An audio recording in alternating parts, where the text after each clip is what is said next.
नमस्कार, स्वागत है आपका चुनाव आज तक पर। मैं हूं रवीशपाल सिंह। मध्य प्रदेश की राजनीति में क्या एक और सरकारी अफसर चुनाव लड़ने की तैयारी कर रहा है? ये सवाल इसलिए उठ रहे हैं क्योंकि मध्य प्रदेश में छतरपुर की डिप्टी कलेक्टर निशा बांगरे जो अपने पद से इस्तीफा दे चुकी हैं। वो बात अलग है कि अब उनका इस्तीफा अब तक स्वीकार नहीं हुआ है, लेकिन उन्होंने हाल ही में कांग्रेस के प्रदेश अध्यक्ष और पूर्व मुख्यमंत्री कमलनाथ से मुलाकात की, तो ये सुर्खियां तेज हो गई कि क्या कांग्रेस निशा बांगरे को टिकट देने जा रही है। हालांकि जब तक इस्तीफा नहीं होगा तब तक उनके चुनाव लड़ने पर संशय बरकरार है।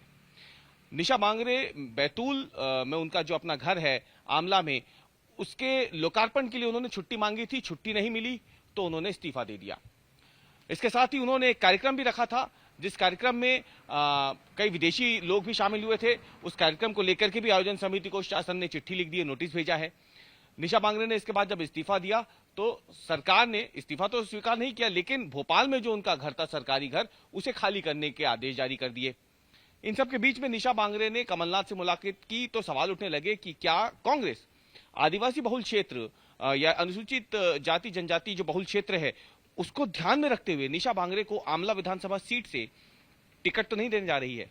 बैतूल जिले में आपको बता दें कि कुल 5 विधानसभा सीट आती है और इन 5 विधानसभा सीटों में से 4 पर कांग्रेस का कब्जा है। इकलौती आमला विधानसभा सीट ऐसी है जिस पर भारतीय जनता पार्टी का विधायक है और इसी आमला सीट से निशा बांगरे के चुनाव लड़ने की अटकलें तेज हो गई हैं।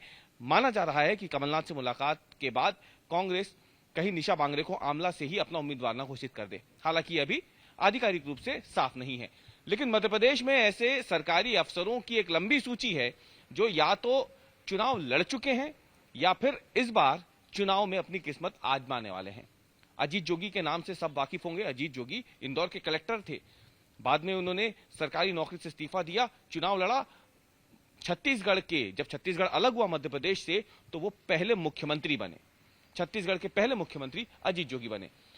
पुरुषोत्तम शर्मा आईपीएस हैं, वो भी चुनाव लड़ने के इच्छुक हैं। माना जा रहा है कि ग्वालियर चंबल संभाग से किसी एक विधानसभा सीट पर, शायद संभवतः मुरैना से, वो चुनाव लड़े। पुरुषोत्तम शर्मा के अलावा भी कई ऐसे अफसर हैं जो इस बार अपनी किस्मत आजमाना चाहते हैं। लेकिन आपको बताएं कि मध्य प्रदेश की जब हम बात करें तो ऐसे अफसरों की एक लंबी सूची है जो इससे पहले सरकारी सेवा में रहे, शासकीय सेवा में रहे, आईएएस आईपीएस रहे और उसके बाद उन्होंने चुनाव में किस्मत आजमाई। कईयों को सफलता मिली, कईयों को असफलता मिली। इनमें सबसे ऊपर अगर देखा जाए तो रुस्तम सिंह और भागीरथ प्रसाद, ये 2 ऐसे अधिकारी हैं जिन्होंने सरकारी नौकरी से इस्तीफा दिया पहले और उसके बाद में चुनाव लड़े और जीते भी। रुस्तम सिंह तो 3 बार विधानसभा चुनाव जीते, यहां तक कि शिवराज सरकार में वो स्वास्थ्य मंत्री तक बने। इसके अलावा भागीरथ प्रसाद 2014 की लोकसभा चुनाव में जब नरेंद्र मोदी ने प्रचंड बहुमत के साथ सरकार बनाई, प्रधानमंत्री वो बने, उस समय भागीरथ प्रसाद ने भिंड से चुनाव न केवल लड़ा बल्कि वो जीते और बाद में लोकसभा भी पहुंचे। इसके अलावा देखें तो मध्य प्रदेश में एक लंबी चौड़ी सूची ऐसे अफसरों की जो आईएएस आईपीएस रहे हैं, बाद में चुनाव लड़ने की इच्छा जताई है। वरद मूर्ति मिश्रा, उन्होंने पिछले साल इस्तीफा दिया अपनी नौकरी से और अब वो चुनाव लड़ना चाहते हैं। हालांकि वो बात अलग है कि उन्होंने कोई राजनीतिक पार्टी ज्वाइन नहीं की, बल्कि उन्होंने अपनी ही एक राजनीतिक पार्टी बना ली। उन्होंने वास्तविक भारत पार्टी के नाम से पार्टी बनाई है और इस बार के मध्य प्रदेश विधानसभा चुनाव में माना जा रहा है कि वो अपने प्रत्याशी उतारेंगे। इसके अलावा रिटायर्ड आईएएस अधिकारी वीके बाथम, वो फिलहाल कांग्रेस में सक्रिय हैं। राष्ट्रीय पिछड़ा वर्ग संघ के राष्ट्रीय अध्यक्ष की भूमिका वो संभाल चुके हैं।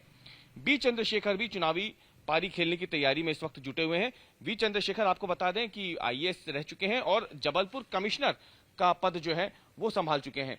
हालांकि वीआरएस उन्होंने लिया था, उनकी सेवा जो आपको बता दें कि उनका रिटायरमेंट नहीं हुआ था, उन्होंने वीआरएस लिया था। वीआरएस लेने के बाद वो फिलहाल जो है चुनाव लड़ने की तैयारी कर रहे हैं। कई आदिवासी जिलों में वो कलेक्टर भी रह चुके हैं बी चंद्रशेखर।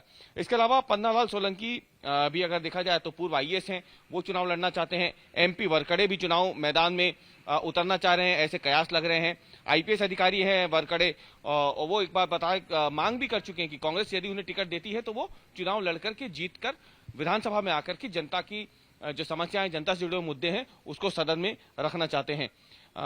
सपाक्स का नाम सबने चुना होगा। 2018 के विधानसभा चुनाव में काफी ज्यादा उसकी हवा थी। हीरालाल त्रिवेदी है, वो भी आईएएस हैं, वो भी माना जा रहा है कि शायद इस बार खुद वो चुनाव मैदान में उतरे। सपाक्स ने पिछले चुनाव में भी कुछ प्रत्याशी उतारे थे, बहुत ज्यादा सफलता हाथ तो नहीं लगी थी, लेकिन इस बार फिर से हो सकता है शायद हीरालाल त्रिवेदी भी अपनी किस्मत आजमाए। तो कुल मिलाकर के देखा जाए तो मध्य प्रदेश में जहां एक तरफ चुनाव है, राजनेता नेता जो है वो चुनाव के रंग में तो रंगे ही हुए हैं, लेकिन कई शासकीय अफसर जो हैं, आईएएस आईपीएस जो हैं, वो भी चुनावी रण में अपनी किस्मत इस बार आजमाना चाहते हैं।